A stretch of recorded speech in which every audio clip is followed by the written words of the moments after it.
Assalamualaikum warahmatullahi wabarakatuh. Waalaikumsalam. Waalaikumsalam warahmatullahi wabarakatuh. Salam sehat buat kita bersama.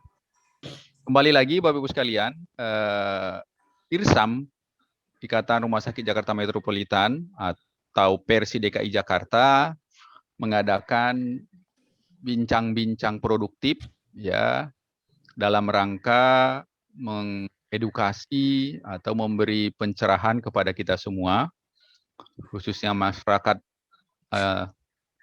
Jakarta dan masyarakat Indonesia, bagaimana sih sebenarnya perlakuan kita terhadap COVID ini. Terlebih saat ini sama-sama kita ketahui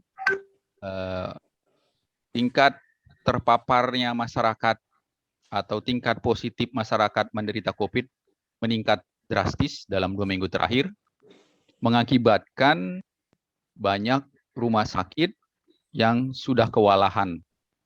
Banyak antrian di gawat darurat rumah sakit, banyak terjadi terpapar pasien justru di rumah sakit. Jadi Bapak Ibu sekalian, untuk itu malam ini kita akan berbincang-bincang. Ada 3 hal yang harus kita perbincangkan malam ini. Yang pertama, bagaimana sih kondisi terkini gawat darurat rumah sakit. Untuk itu nanti kita akan bersama dengan Dr. Febrianingsih. Beliau adalah dokter gawat darurat di Rumah Sakit Harum, Kalimalang, Jakarta. Kemudian nanti untuk pencerahan kita bersama dengan Prof. Minaldi Rasmin, spesialis paru konsultan, yang tidak asing lagi, dan kita akan mendapatkan nanti pencerahan dari beliau, bagaimana kita menyikapi kalau kita confirm atau terpapar COVID-19. Setelah itu nanti kita akan membahas tentang bagaimana sih mekanisme isolasi mandiri yang baik, agar pasien-pasien yang terpapar itu tidak bertambah parah dan bisa melakukan isolasi mandiri yang betul-betul sesuai dengan protokol ya. Kemudian yang terakhir nanti kita akan berdiskusi terkait dengan kapan sebenarnya pasien harus ke rumah sakit. Jangan juga sampai terlambat datang ke rumah sakit. Nah, hal-hal ini nanti akan menjadi topik bahasan kita dan kita akan mendapat pencerahan dari para ahlinya nanti. Di sini hadir bersama kita Bapak Ibu sekalian pengurus IRSAM, ada Ketua Pak Kusmedi. Selamat malam Pak Kusmedi. Selamat malam. Assalamualaikum. Ada Pak Yanuar, Wakil Ketua Persi. Selamat malam Pak Fajar. Dr. Yanuar. Ada Pak Ruli dari Kompartemen Mutu.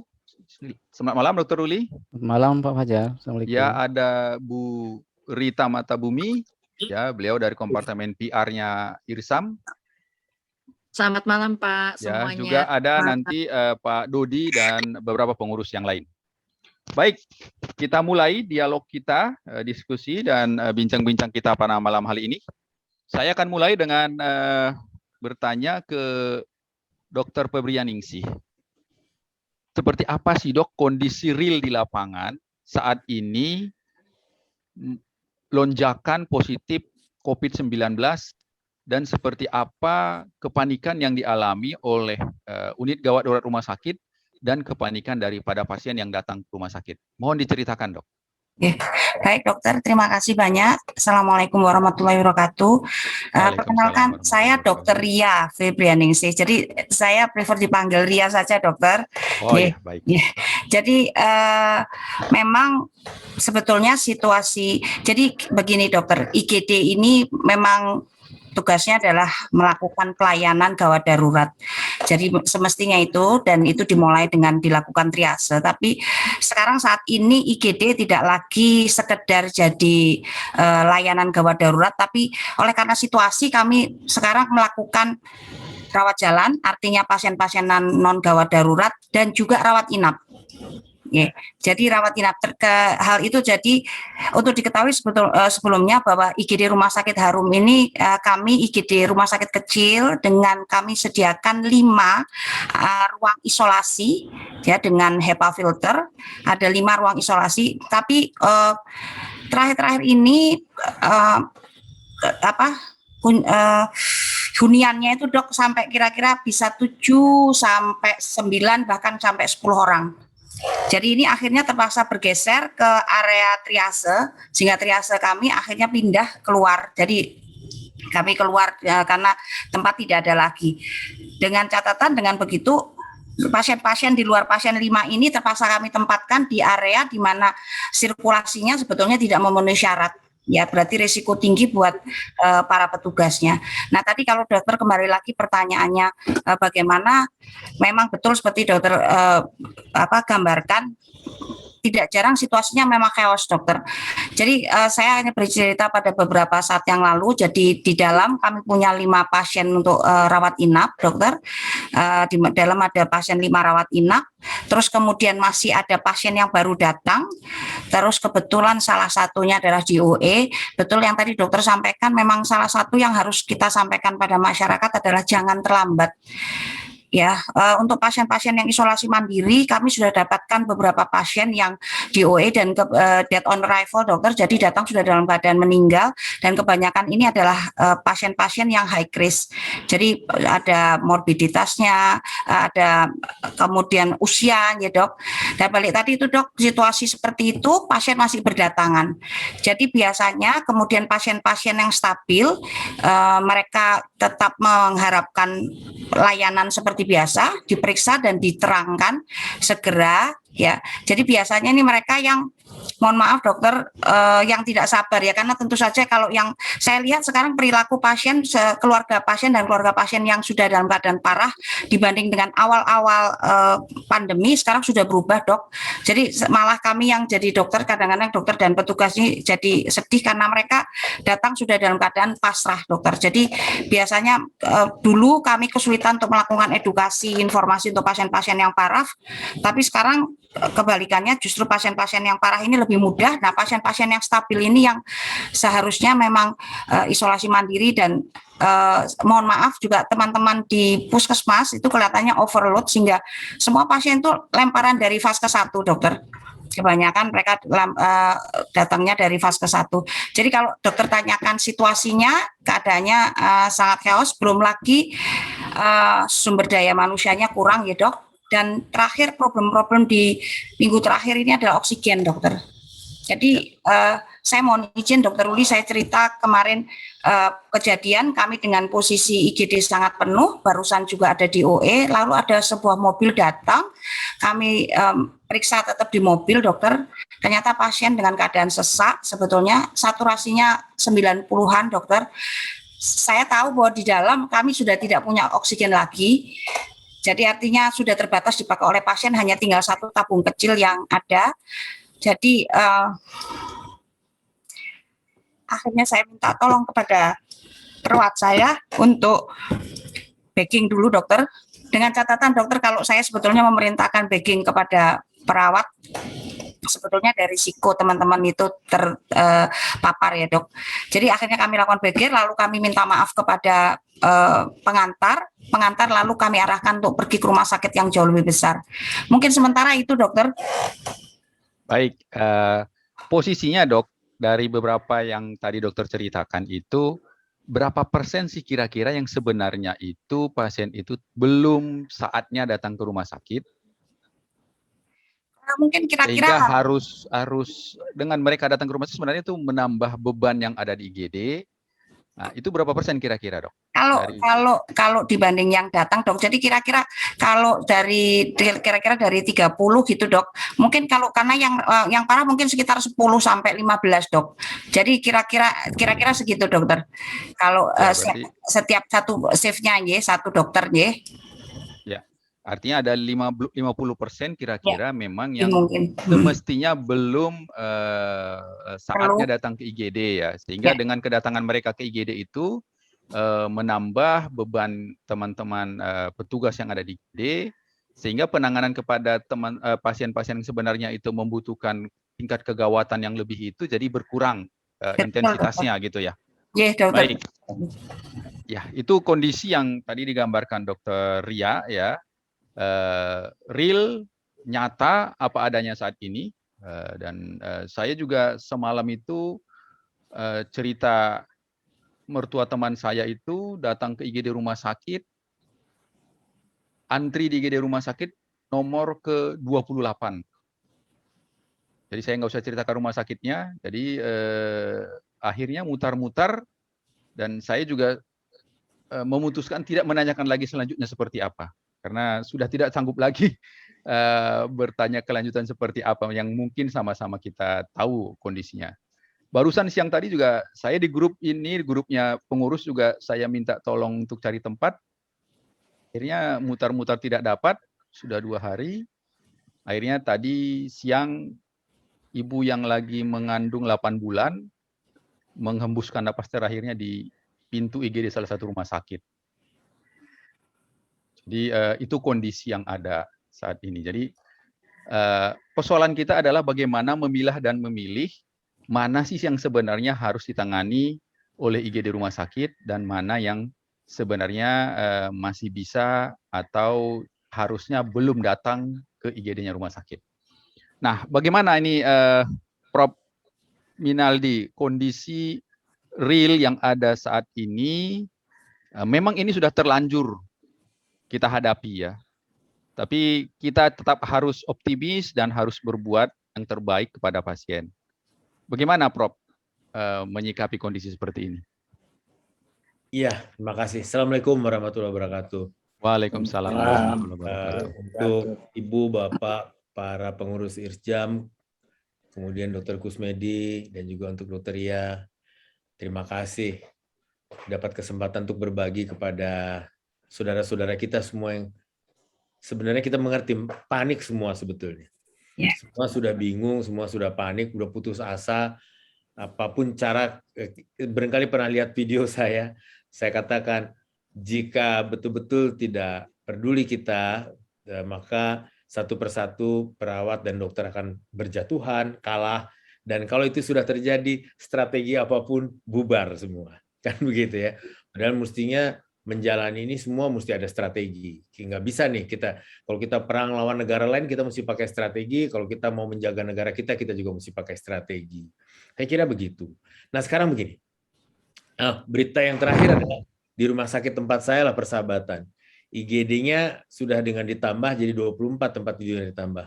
Tadi jam 4 sore datang 64 orang, di dalam itu ada 64 orang, belum yang di luar 64 orang. Dan di 64 orang yang di dalam itu 63 itu sudah confirm positif COVID dan 1 yang belum. Tapi di luar masih bertumpuk orang yang masih bisa diminta untuk di luar. Ini dia barangkali pertanyaannya. Masih bisa diminta di luar itu artinya memang mesti di rumah sakit atau sebetulnya tidak perlu ke rumah sakit? Itu kan barangkali pertanyaan gitu. Ya. Baik, Ibu Bapak, pertanyaan ini menjadi penting karena kepanikan itu tidak membawa kebaikan apa-apa. Justru kita mesti bisa memilah yang mana yang sebetulnya mesti ke rumah sakit atau tidak. Satu tanda misalnya, permintaan oksigen untuk dibawa ke rumah, itu sebetulnya sebuah hal yang menurut saya mengerikan, karena kalau membutuhkan oksigen untuk COVID, itu berbeda daripada membutuhkan oksigen untuk penyakit kronik. Penyakit kronik tuh misalnya penyakit yang orang tua tuh PPOK gitu ya, atau kanker, itu oksigennya namanya arus rendah, low flow, itu bisa di rumah. Tapi kalau untuk COVID, sebuah penyakit infeksi yang akut, berat, nama virusnya juga SARS, Severe Acute Respiratory. Nah, jadi itu akut berat gitu ya. Itu oksigennya mesti arus menengah dan tinggi. Maka itu tidak bisa di rumah begitu. Itu sebab terjadi kekosongan atau penipisan oksigen di katakanlah di Jakarta. Kenapa begitu? Karena orang-orang panik, semua memborong oksigen, padahal mestinya oksigen yang ada itu harus dikonsentrasikan pada kasus-kasus yang memang membutuhkan oksigen, yaitu yang di rumah sakit, bukan yang di rumah. Nah sekarang, apakah masyarakat bisa memilih, saya sudah mesti ke rumah sakit atau enggak? Bisa sebetulnya. Apa itu? Katakanlah kita sudah tahu bahwa sakit. Maka WHO mengklasifikasikan satu adalah tanpa gejala, dulu kita bilang OTG, yang kedua ringan, ketiga sedang, keempat berat, kelima kritis. Yang harus dirawat di rumah sakit adalah yang sedang. Karena kategori WHO yang sedang ini sudah melibatkan paru. Jadi sudah infeksi virusnya sudah di paru, yang kita sebut pneumonia COVID. Nah, jadi kalau sudah sedang, ini mesti dirawat. Kalau masih ringan, apalagi yang tanpa gejala, mestinya ini tidak ke rumah sakit dan di rumah saja. Begitu. Nah, persoalannya sekarang, bisakah masyarakat awam mengenali mana yang ringan, mana yang sedang? Bisa. Gejala infeksi COVID ini sama dengan gejala infeksi virus yang mana saja. Demam, pilek-pilek, batuk. Begitu. Nah, kalau batuk ini menetap, artinya sudah lebih dari 2 hari masih batuk, dan kalau ditambah ada rasa menjadi lebih sesak dibandingkan 2-3 hari yang lalu, gitu. Apalagi kalau terasa dada berat, maka itu mestinya sudah masuk sedang. Itu mesti dirawat.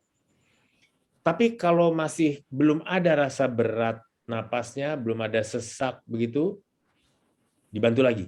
Kalau frekuensi napas masih sampai di 18 atau 18 kali per menit, sebetulnya masih bisa di rumah. Tapi kalau frekuensi pernapasan sudah 20, 22, 24, itu mesti dirawat di rumah sakit.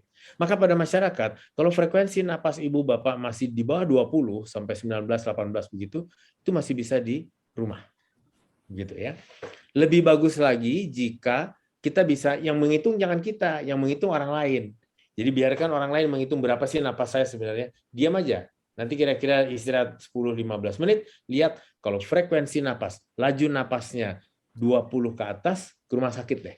Tapi kalau belum 20, tidak usah ke rumah sakit. Artinya kita sudah tahu kita COVID, tapi kita mesti ke rumah sakit atau bisa isolasi mandiri. Begitu pertanyaannya. Maka jawabannya adalah frekuensi napas. Yang kedua, lihat kalau napasnya lebih menarik napas, tapi membuang napasnya lebih berat juga, jadi narik napasnya juga berat begitu. Kelihatan orang itu, bapak kita, saudara kita, adik siapapun itu ke rumah sakit. Tapi kalau napasnya masih polanya masih biasa, di rumah saja. Ya, yang lebih canggih lagi sebetulnya adalah kalau kita punya alat ini, oximeter denyut gitu. Kalau kita bisa melihat pada oximeter denyut ini berapa sebetulnya saturasi kita. Kalau saturasi kita ini kalau saturasi kita ini masih 95%, kita tidak usah ke rumah sakit. Tapi kalau saturasi kita ini di bawah 95%, memang lebih baik ke rumah sakit. Dan mungkin belum tentu dirawat. Karena kalau dia sudah di bawah 90%, itu pasti mesti dirawat. Tapi antara 90 sampai 93% bisa diberikan teknik-teknik khusus yang lain. Begitu sampai dia bisa juga di rumah. Itu yang lain.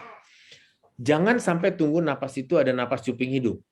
Itu tandanya lapar udara, jadi butuh betul dengan udara. Itu terlambat memang.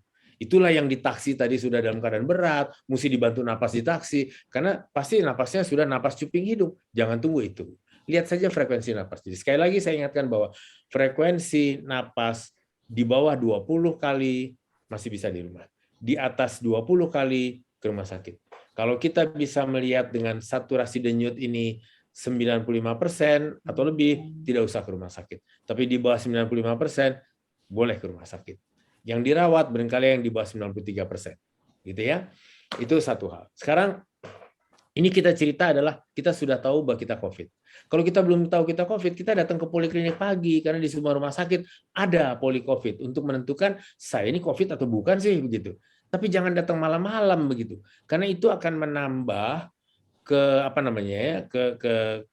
keramaian di malam kan tidak ada poli, yang ada IGD, tapi itu menambah keramaian dan akibatnya apa? Akibatnya adalah yang tadi mungkin ragu-ragu COVID atau tidak jadi kena COVID karena di sana banyak orang yang lagi COVID berat gitu.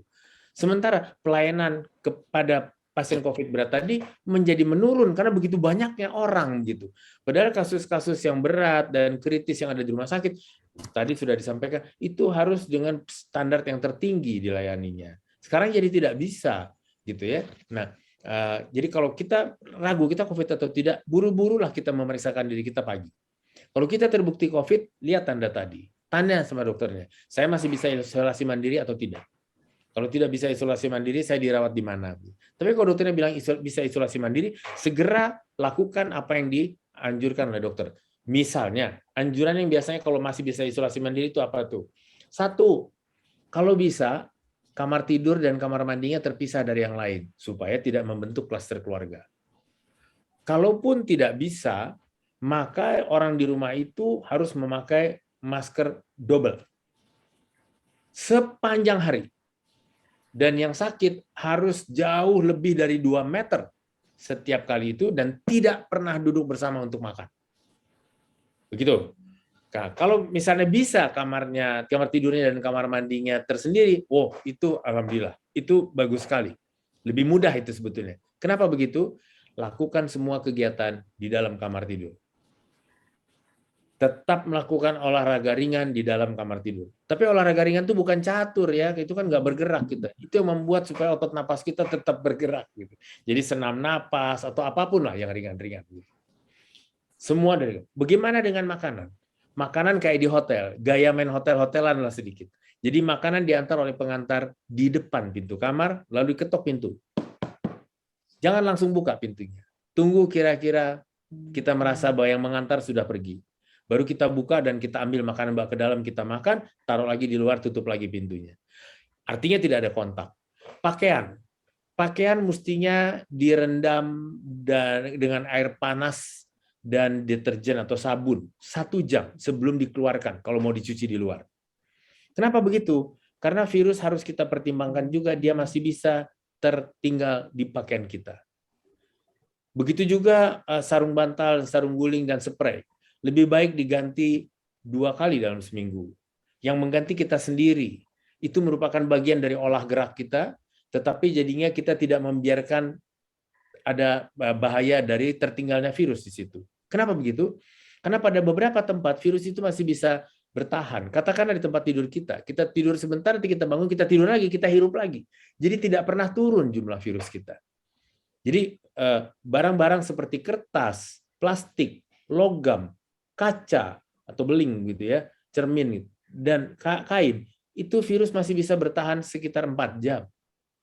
Nah, kalau dia bisa bertahan 4 jam, berarti kalau kita bisa, mestinya kita ganti secara teratur. 2 kali seminggu cukuplah. Rendam dengan air panas, dengan sabun atau deterjen, baru keluarkan. Gitu. Itu 1. Yang lain adalah, kalau jendela bisa dibuka, wah bagus sekali. Jadi udara pagi bisa keluar untuk bersirkulasi, keluar udara dalam kamar kita, dan matahari pagi pun masuk begitu. Itu jauh lebih baik. Itu hal-hal terkait dengan kamar dan kehidupan kita di kamar. Tidak ada yang tidak bisa produktif di kamar. Kita bisa produktif di kamar. Membuat apapun kita bisa, gitu ya. Membuat kerajinan tangan kita bisa, menulis kita bisa, apapun kita bisa. Lalu bagaimana dengan suplemen kita? Saya kira kita mesti mensyukuri yang sudah dikasih Tuhan nih.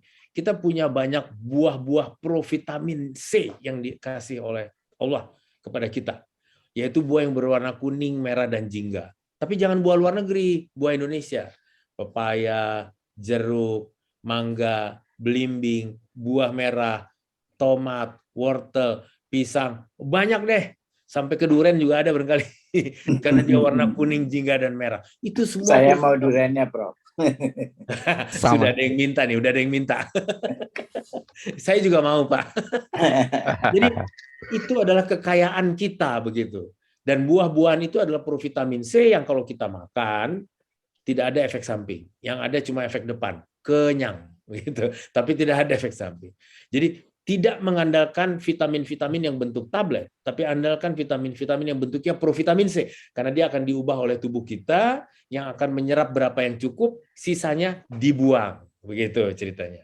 Nah, kamar mandi mana lebih bagus, Prof? Kalau kita vitamin yang sudah dijual kan mungkin lebih mudah ya, dibanding dengan vitamin yang dihasilkan dari tumbuh-tumbuhan itu tadi, mana lebih bagus untuk si sakit itu?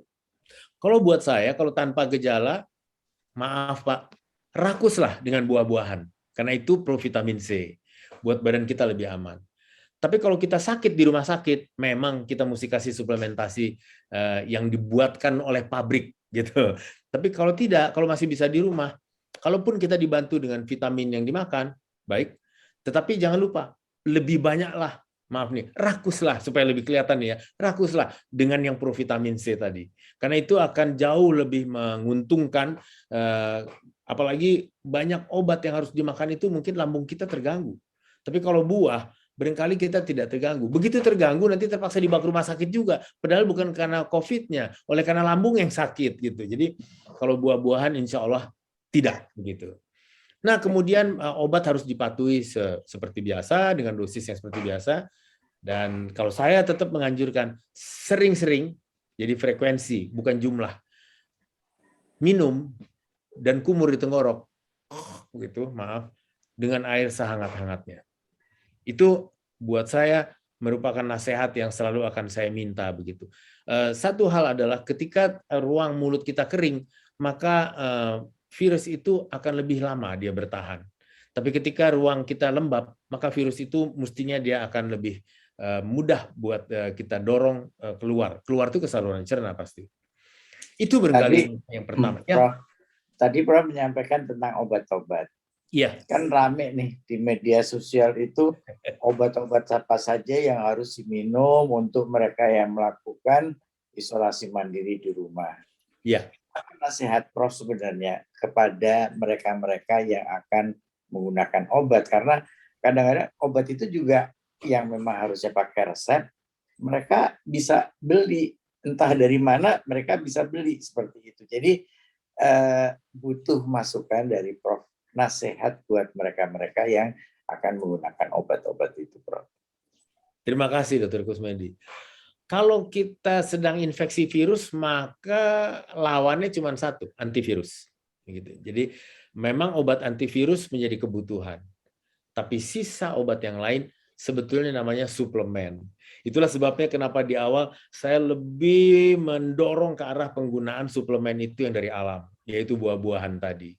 Kalau di rumah sakit, pastilah mesti obat-obatan, betul obat yang buatan pabrik, yang bahan-bahan kimia murni begitu yang diolah menjadi obat. Tapi selama di rumah sebetulnya jika kita terus melakukan olah gerak, kita terus mendukung, mensuplementasi badan kita dengan provitamin, saya percaya sebetulnya antivirus saja sudah cukup. Prof, saya tanya lagi nih, Prof. Ini berkembang di masyarakat nih. Pasti banyak pertanyaan juga pasti masyarakat. Ini kan ada yang diuap tuh. Hangat katanya kan, terus minum air hangat. Ada yang kumur-kumur antiseptik lah. Ada juga yang gurah tuh, hidung masukin, disemprot. Nah, menurut Prof gimana? Itu kan banyak sih masyarakat seperti itu tuh kira-kira. Ya, terima kasih. Kalau saya melihatnya bahwa yang penting dari minum dan kumur tadi adalah menghangatkan suasana di dalam rongga mulut, begitu. Tapi ada yang kumur pakai air garam. Saya mau tanya, di mana ya fungsinya garam di situ? Nggak tahu juga. Jadi sebetulnya nggak usah lah keluar ongkos lagi beli garam nanti, kan begitu kan? Padahal tidak jelas. Ada yang berkumur dengan antiseptik. Saya pribadi menilai tetap mesti ada keseimbangan sebetulnya di dalam rongga-rongga badan kita antara kuman, bakteri dengan virus. Ketika kita menggelontor antiseptik ke sana terus-terusan dan bakteri itu hilang, saya kira virus itu lebih kuat nanti. Kalaupun dia terdorong begitu, tapi kita bicara pandemi virus. Artinya jumlah virus, muatan virus pada saat ini lebih tinggi, lebih berkuasa daripada bakteri. Jadi di dalam badan kita, kita mesti juga punya, selain daya tahan tubuh kita, mekanisme lain yang melawan virus tadi. Paling tidak menyeimbangi virus tadi. Dalam teori kedokteran kita tahu keseimbangan itu ada dia, makanya kita tidak sakit setiap hari begitu. Virus ditahan oleh bakteri, bakteri ditahan oleh virus. Nah, kalau bakteri ini kita sapu bersih, padahal virus COVID itu sedang berkuasa, sedang merajalela sekarang, barangkali kita lebih mudah sakit. Kalau saya melihatnya begitu. Bagaimana dengan gurah dan sebagainya? Tindakan-tindakan gurah atau mencuci hidung segala macam, menurut saya pada saat ini tuh kita sebetulnya itu tindakan yang agak intervensi, agak melakukan sesuatu yang manipulasi ke dalam badan kita. Nah, kalau itu badan kita sedang tidak kuat, lalu terjadi lecet, eksporiasi misalnya, lecet begitu, lalu terbukalah selaput lendir kita untuk baik oleh COVID maupun oleh infeksi tambahan yang lain, saya kira menjadi lebih panjang urusan kita begitu. Saya lebih percaya pada cara-cara yang lebih alamiah, Dok. Mohon maaf, barangkali ini banyak masyarakat bingung kali ya. Diharapkan saya akan memberikan obat gitu. Tidak, saya lebih percaya badan kita dulu yang melawan. Buktinya adalah kita tidak setiap hari infeksi apapun, infeksi telinga, infeksi mata, infeksi hidung, infeksi paru, enggak begitu. Karena badan kita punya kekuatan untuk itu. Nah, menurut saya itu jangan kita lemahkan. Justru kita mencoba terus menjaga supaya badan kita itu sekarang ini justru mesti yang sekuat-kuat yang bisa gitu. Karena kalau kita mengandalkan obat, kita lihat sekarang bahkan obat antivirus susah sekarang nyarinya di mana-mana. Nah, jadi kalau kita membuat badan kita lemah dan justru kita menjadi sakit, atau kita abai protokol kesehatan kita menjadi sakit, nah ini dia perkara nih, obatnya kurang, lalu kalau kita sakit berat bagaimana begitu ya. Nah, jadi saya tetap menganggap kita hindari cara-cara yang membuat trauma atau mungkin bisa cedera pada badan kita, rasa tidak enak. Jangan, kita lakukan hal-hal yang alamiah, tapi bisa kita pertanggungjawabkan bahwa itu cukup mempunyai arti untuk kesehatan kita. Dari saya begitu. Prof, pencerahannya sangat bermanfaat apa yang Prof sampaikan. Ada kata kunci tadi dari Prof sampaikan bahwa ketika kita atau masyarakat terkonfirmasi positif COVID, yang pertama jangan panik. Ya, karena kepanikan itu tidak akan menghasilkan apa-apa. Kata kunci ini perlu kita garis bawahi. Nah, dengan kita tenang menghadapinya, tentu banyak hal positif yang bisa kita hasilkan dari ketenangan itu. Daripada panik sehingga berduyun-duyun datang ke rumah sakit tadi. Jadi sepanjang kita di perjalanan menuju rumah sakit, jangan-jangan kita sudah menularkan juga ke sekian banyak orang yang kita temui. Nah, baik Prof, ada sekarang yang dicemaskan oleh masyarakat itu berita bahwa virus ini sudah bermutasi, ya, dan katanya mutasi yang terbaru ini lebih cepat penularannya, terus lebih ganas. Kemudian dari posisi yang Prof sampaikan tadi, misalnya dari tanpa gejala ke ringan, dari ringan ke sedang, dari sedang ke berat dan berat ke kritis itu waktunya lebih pendek gitu, lebih cepat. Nah, apakah ini benar Prof? Karena disinyalir ini salah satu yang menyebabkan masyarakat itu jadi panik. Sehingga kita konfirmasi ya buru-buru langsung ke rumah sakit. Karena takut tadi tuh, takut mutasi yang terbaru ini lebih cepat nanti jatuhnya ke kritis atau ke berat. Bagaimana Prof untuk memberi ketenangan kepada masyarakat terkait isu ini? Ya, terima kasih. Izinkan saya dari depan lagi, dari awal lagi, bahwa virus adalah mikroorganisme, benda kecil yang selalu butuh seperti makhluk lain juga untuk menyesuaikan diri. Sama seperti kita. Kalau kita ke luar negeri yang dingin, kita bawa mantel. Kalau kita ke negeri panas, kita buka baju, gitu ya. Yeah. Jadi kita mau menyesuaikan diri. Jadi virus juga begitu, dia perlu menyesuaikan diri. Nah, virus menyesuaikan dirinya cepat, begitu. Kapan dia perlu menyesuaikan diri? Dia perlu menyesuaikan diri ketika tempat berinduknya, inangnya itu menunjukkan dia mulai kuat, begitu. Jadi si virus mesti ngalahin dia terus begitu. Kelihatan dia mulai kuat, dikalahin terus. Nah, jadi bagaimana caranya sampai si virus ini mempunyai tanda seperti apa, memiliki kemudahan untuk melakukan mutasi, yaitu kerumunan, tidak menjaga jarak.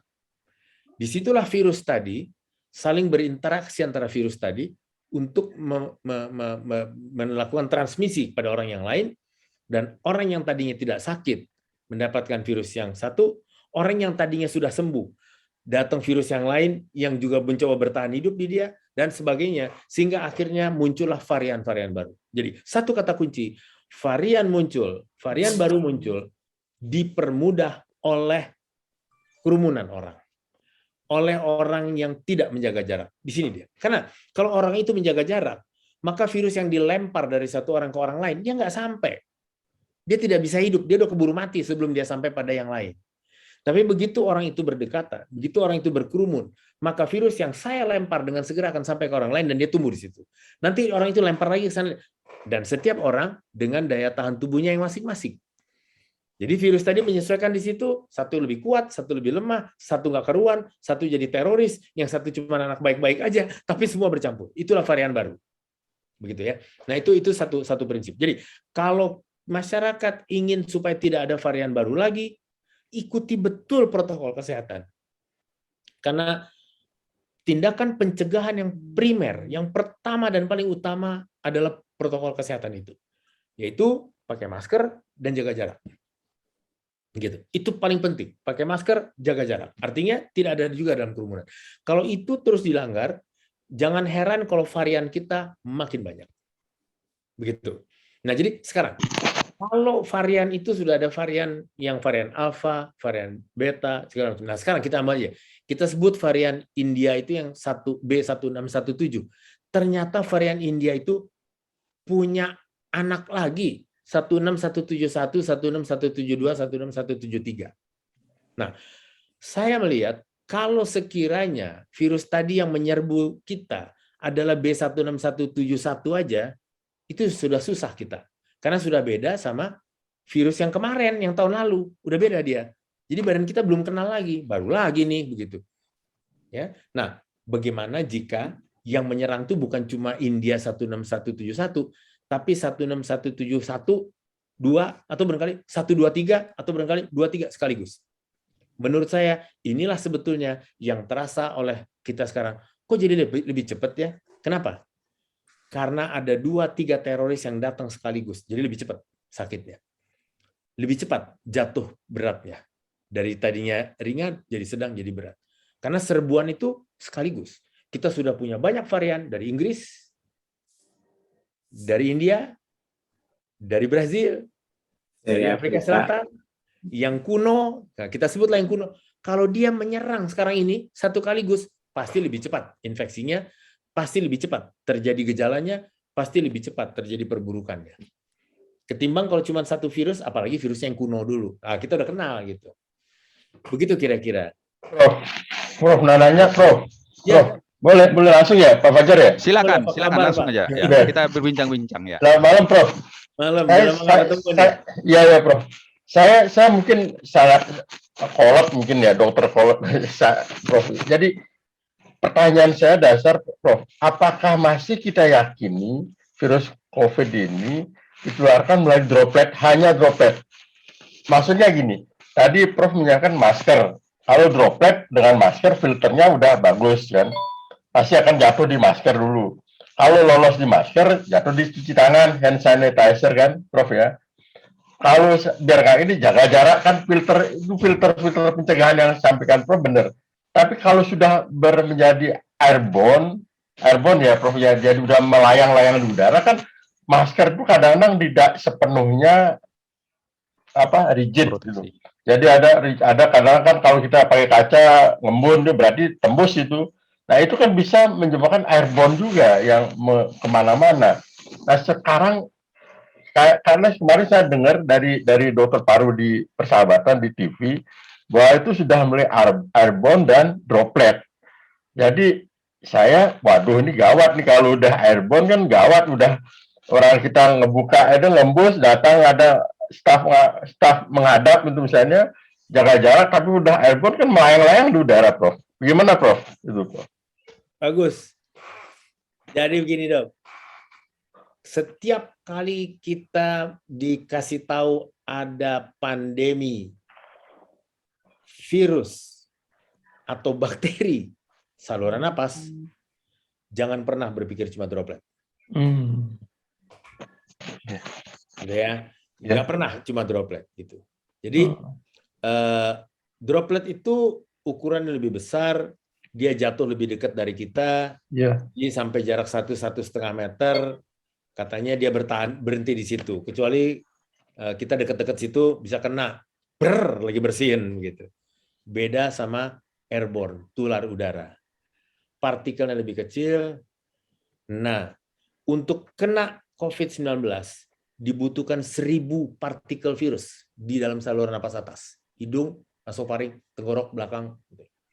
Nah, kalau tanpa masker nih, bernapas saja orang, itu 20 partikel virus per menit.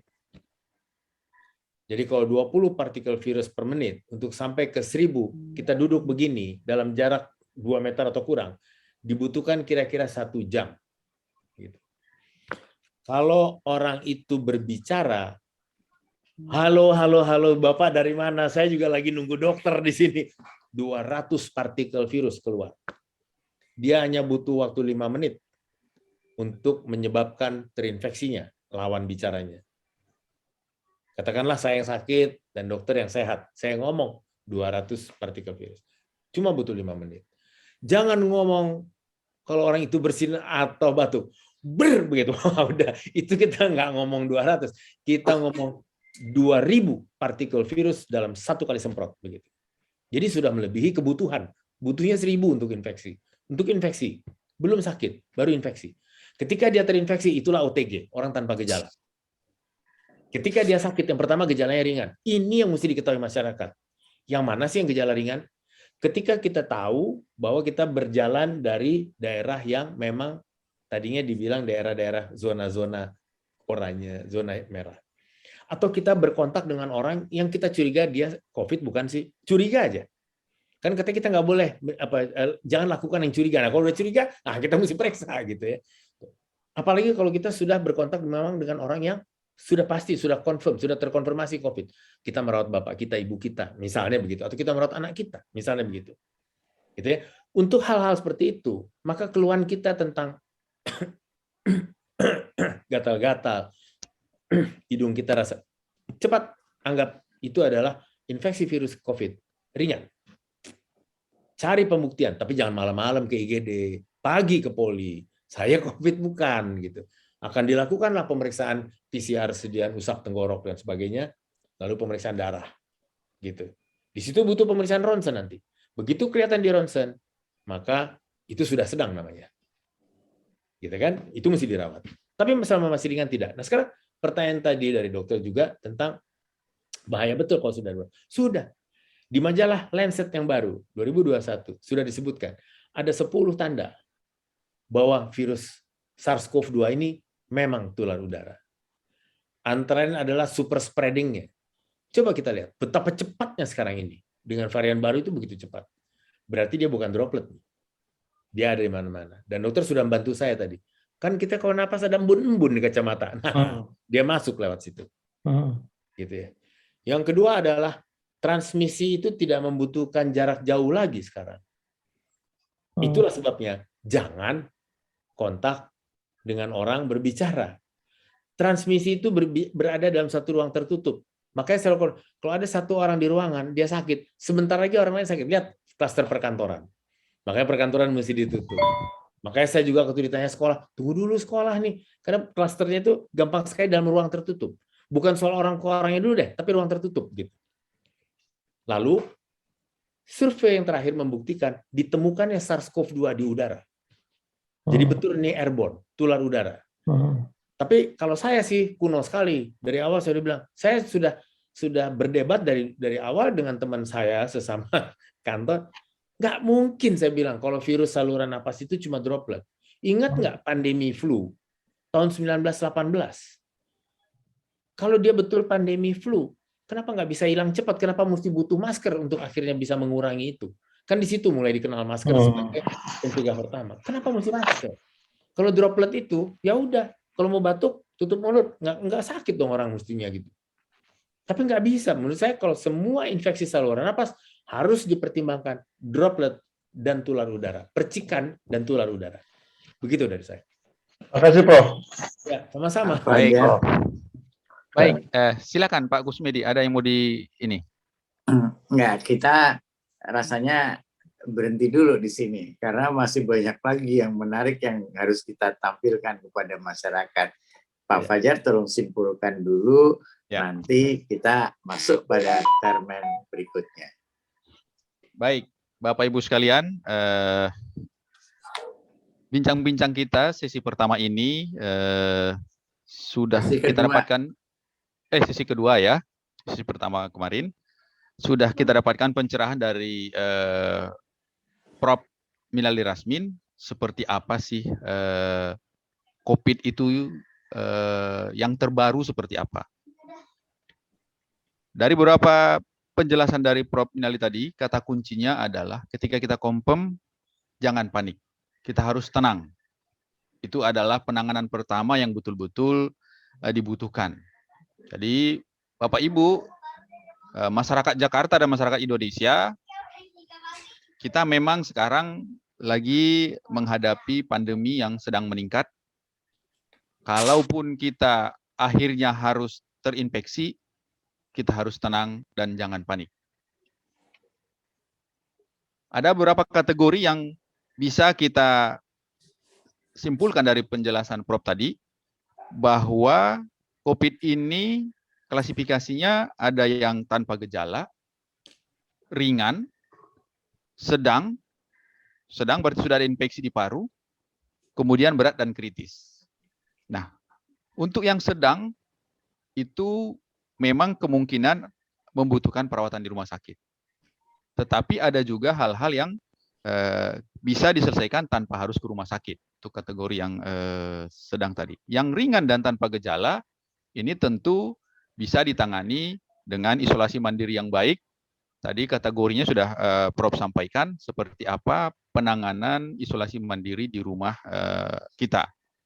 Ya, jadi kita dalam hal ini jangan buru-buru ke rumah sakit. Karena di rumah sakit juga sekarang lagi crowded. Tadi Dr. Ria sudah jelaskan seperti apa kondisi gawat darurat rumah sakit. Jadi mohon Bapak Ibu masyarakat, kita sama-sama saling bahu-membahu untuk mengatasi COVID ini. Sedapat mungkin kita mengurangi beban tenaga kesehatan yang sedang berjibaku di gawat darurat rumah sakit. Kalau kita memang belum butuh ke rumah sakit, ya jangan buru-buru ke rumah sakit. Tapi sebaliknya, jangan juga terlambat ke rumah sakit. Tadi Prof sudah menyampaikan beberapa kategori yang memang kita harus segera ke rumah sakit kalau sudah sampai ke tahap yang disampaikan Prof tadi. Mungkin itu kesimpulan Bapak Ibu sekalian. Nanti Irsam versi DKI Jakarta akan membagikan rekaman video ini sebagai bagian edukasi dari Asosiasi Perumah Sakitan di Jakarta untuk masyarakat. Ya, mudah-mudahan edukasi ini bisa bermanfaat dan bisa berguna. Demikian sesi bincang-bincang sesi kedua ini. Terima kasih. Wabillahi taufiq wal hidayah. Assalamualaikum warahmatullahi wabarakatuh. Waalaikumsalam. Waalaikumsalam warahmatullahi wabarakatuh.